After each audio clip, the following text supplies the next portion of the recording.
Hey everyone, today I want to talk about the title, which is that it's okay to have a small faith.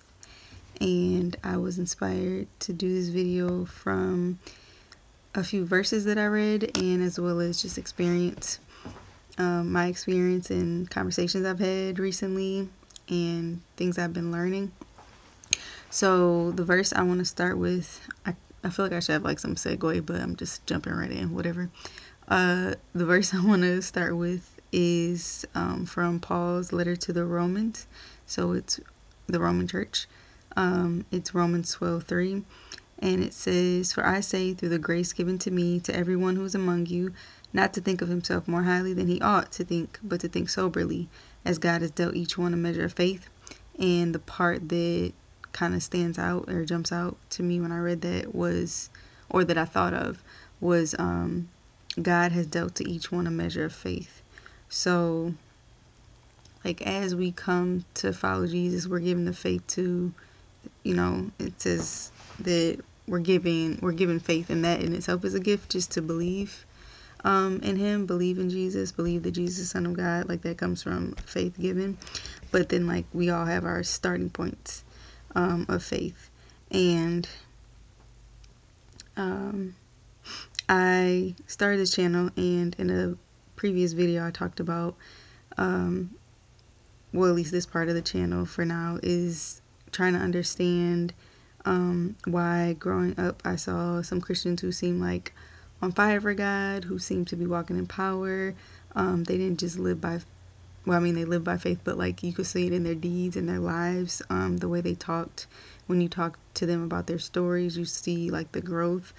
And then in others where it seems like they're more stagnant, or sometimes I guess indifferent, or kind of like just coasting, and just wondering what was the difference, because I've always been interested in change and growth, and reading books about that as well, how to change and grow as a person, and not just on the individual level, but also interested in seeing the church, reading it from the New Testament, and seeing how they were like, even though it was the beginning, like, again, this power that's always spoken about, but why that sometimes in today's time or age, it seems like that fire is fizzled out, or churches or people can seem like lukewarm, and I'm like in the same boat, and I think that's also why I was interested, because I'm like, I see, I guess, the potential or the possibility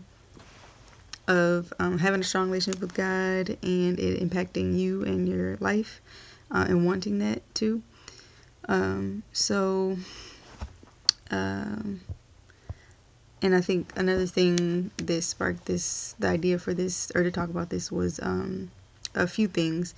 I was talking to my husband yesterday, and he was talking to somebody else, a friend of a friend, and about a woman who was like very anxious, I guess.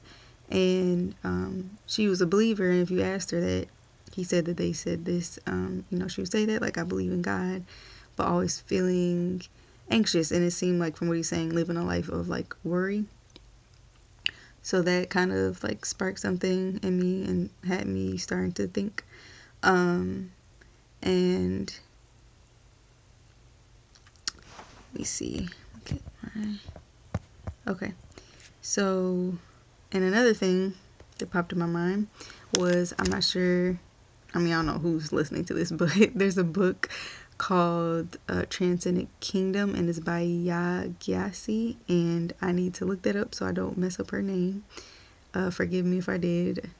I have to look that up, but she wrote that book, and in that book, there's a woman who's like a scientist, a researcher, and she came from a family of faith, but she lost her faith. And what was interesting to me, and it's like, I want to do a whole video on that, just book review, but her mom, who was, gung-ho for God and like had them going to church all the time, but she slowly slipped into depression, and it got so bad that like she would just lay in the bed for days and days and not move. Over time, it was just interesting seeing that, because I feel like that's reflective of reality, and we see that with people who believe in God and if you were to ask them. So that also came to mind while I was thinking about this topic. And I saw a sermon by Dr. Anita Phillips, and she's a trauma therapist, and she was speaking at the Potter's House, and it was the decision tree. And when I watched that, I sent it to every woman I knew, because it was, I mean, you just need to go watch it, but it was just about our emotions and how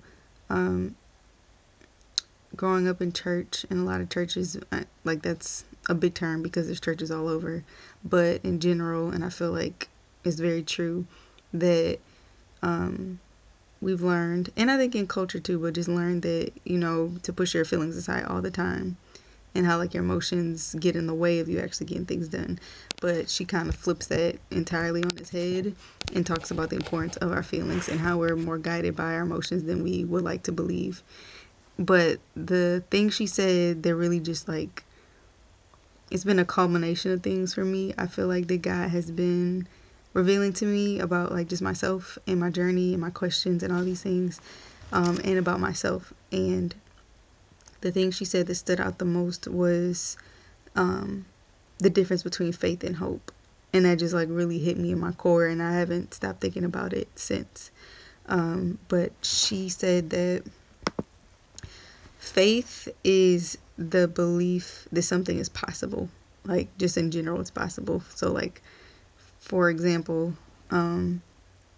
for somebody, and my friend used this example before, that the fact that someone even comes to believe in God, like say age doesn't matter, but let's say like their whole life they've just wrestled or didn't believe, and then, you know, later in life they come to realize, or not realize, but they come to faith and come to believe in God. Like that's, I mean, that's like huge for them. And I'm not like trying to say it's not, but that there's different starting points. Like I said, like for some people, their journey in relation with God looks differently, or I don't want to say it goes deeper, but like it just, because I don't want to compare and make it seem like one is better or worse, but like for some people, the fact that they even believe in God to start with is like a miracle almost. And that doesn't say anything bad about them, but like that's a big deal for them.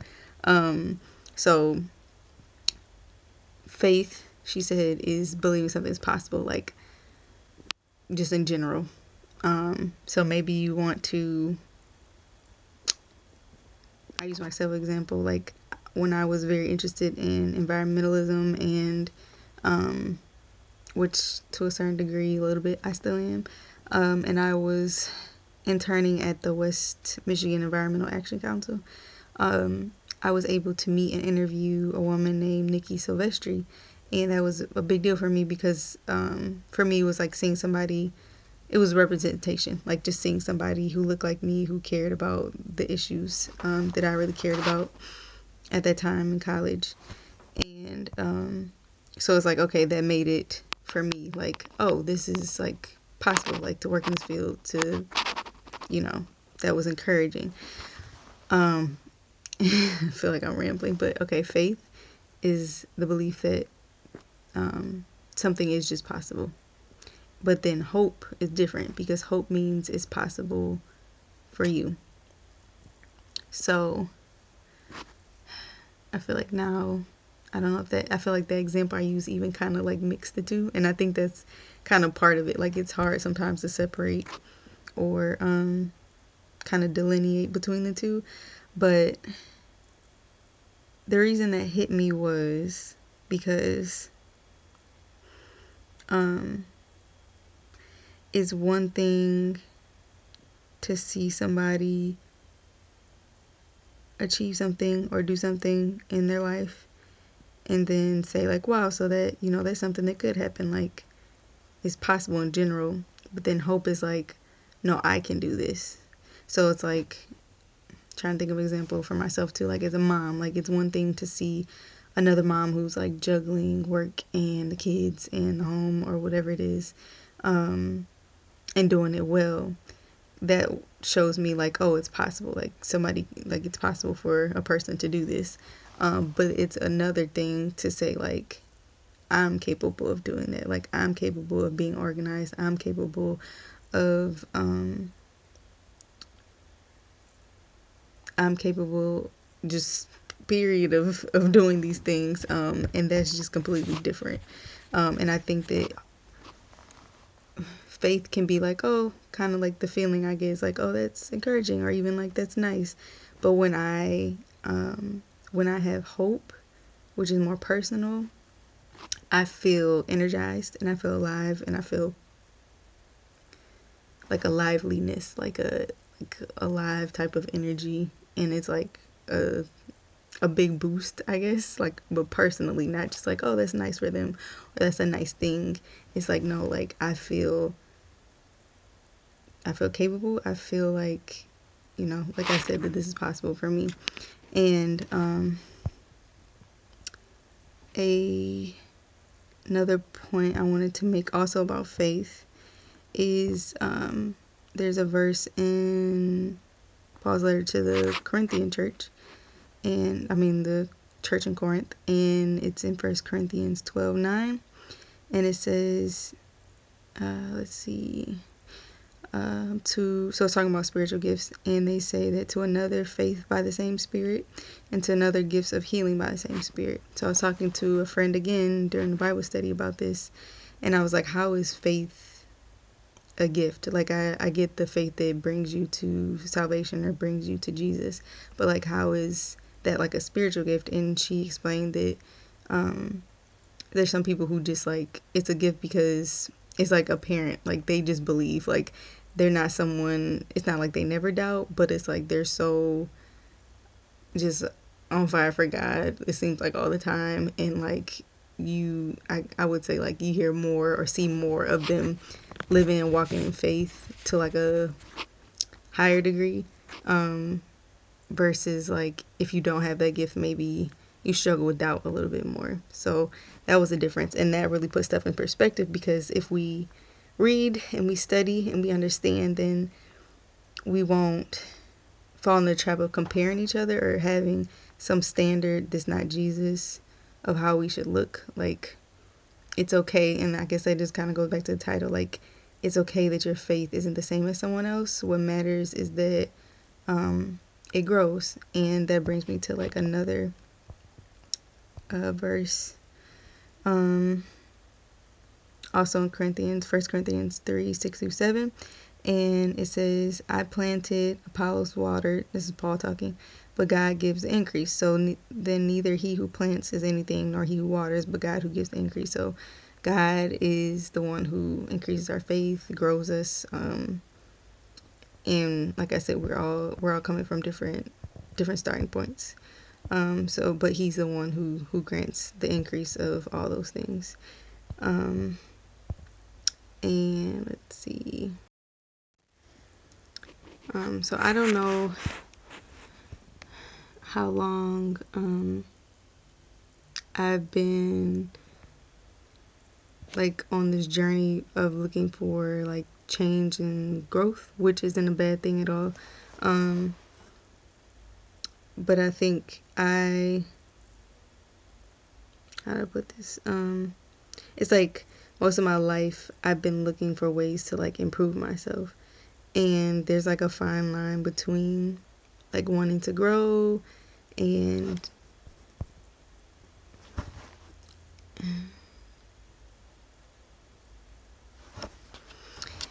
I think that, how do I say this?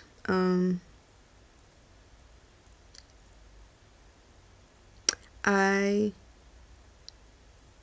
look to God and knowledge and other things for change, because my whole life I'm like, I just want to grow as a person. I want to improve in these areas. I want to get better at this and that. And so I looked to God for that, and I looked in, like I said, reading and things. But I would say over time, it almost felt tiring a little bit. And I would say that like more so recently, this like self-improvement project, and I started to lose interest almost in that, and I started to become, I think, apathetic. And I was searching for like change, like how to change myself, how to grow, not necessarily my personality, probably in some ways, but like just like how to improve. And what I realized, or God brought to my attention, is that, and this is over time, that what I've really been looking for is acceptance for who I am. I was thinking like of all the ways I feel like most of my life to change and be better in a sense. And it kind of all came together recently that like what I've really been looking for is acceptance, like, and needing to accept myself for who I am. And even though like y'all know the textbook answer of like God accepting me for who I am and loving me for who I am, it's like, okay, yeah. But I feel like I am starting to really like truly believe it and accept it. And like I thank God for that. It's not even, like I said, what I was searching for. I was searching for like change and improvement, but really what I needed to do was accept myself, because God already accepts me for who I am. And I recently went on a silent retreat, and it was at like this, yeah, I went to a silent retreat for women, and the organization was Catholic. And I was gonna say the name, but I'm not. Um, but something that one of the priests there said that really stood out to me, um, and I don't remember the whole context, but he said something along the lines of like what we really are searching for, and this was related to the topic they were talking about, is to feel at home with God and with yourself. And I really like feel that that's what I've been looking for. And so I guess I feel like this, maybe just this video or this channel, is just for people who keep looking for like change and growth, and that's possible, but that has to be done. The first thing you have to do is accept yourself, and that's like the last thing I wanted to do. I feel like for a while, because it's like I saw the areas I felt like I needed growth, but it's like that's actually the first step in change or growth. And but I feel like, I don't know, just getting to the point or like starting to believe, or just accepting yourself feels good. I guess that's what I'm trying to say. It's like all the time you spend like trying to change and do this, it's like something about that gets exhausting at some point. And then just like, I don't ever want to say arrived, because sometimes you go back to certain thinkings or mindset, but just it's like I feel like I can breathe and I feel peace with where I'm at and who I am, and it feels amazing. And I'm not thinking about change, and I am trusting God to show me and lead me in the ways that maybe I do need to change my choices, or change any change. But I just feel really good to be here, and I pray that for anybody who this resonates with, that God will lead you to accepting yourself just how you are, because He loves you for who you are and where you are right now.